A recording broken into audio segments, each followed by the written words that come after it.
Вештачката интелигенција се повеќе е присутна во нашите животи. Од пребарување на интернет и препораки за филмови, книги, помош при учење, создавање содржини, а понекогаш и при донесување одлуки.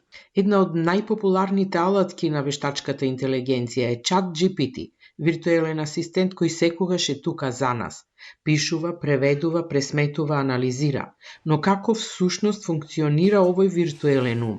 За тоа разговаравме со неколку IT експерти. Вештачката интелигенција се базира врз принципи кои ја опфаќаат човечката интелигенција, односно способноста на човекот да разбере, да знае, да учи, да биде свесен. Овие принципи се користат за да се имитира интелигентното однесување кај човекот. Значи, постојат различни пристапи. Например, имитација на мисловниот процес кај човекот, имитација на хардверот на човечкиот мозок, имитација на начинот на собирање на знаењето или пак имитација на генетската еволуција.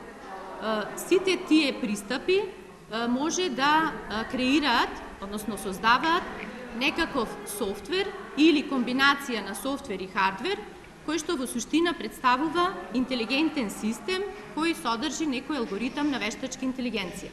Технологијата расте со неверојатна брзина и може да биде многу корисна во различни области, од здравство преку индустрија па се до образованието.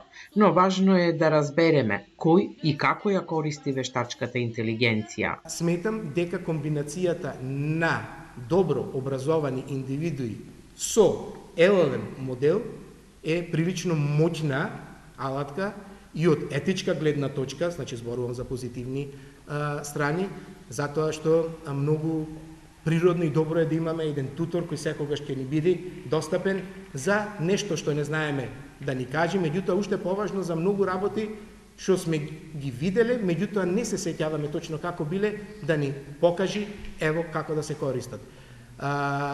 Мислам дека прилично ќе ја забрза работата, меѓутоа и тоа забрзување си носи своји опасности и проблеми.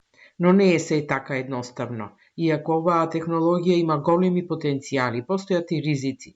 Вештачката интелигенција може да се злоупотреби, да генерира лажни информации, фотографии, па дури и видеа. Треба да внимаваме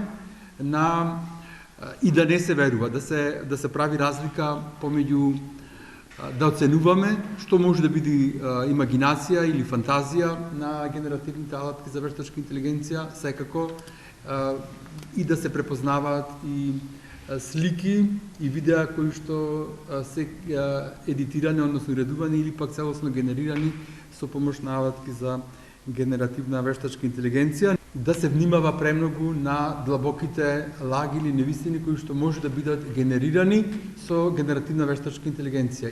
Иако вештачката интелигенција веќе има големо влијание во секојдневниот живот, важно е да размислуваме како ја користиме. Неправилната и неодговорна употреба може да доведе до сериозни последици. Затоа потребна е етичка рамка и законска регулатива, која сериозно ќе помогне да се намалат злоупотребите во оваа брзорастечка област.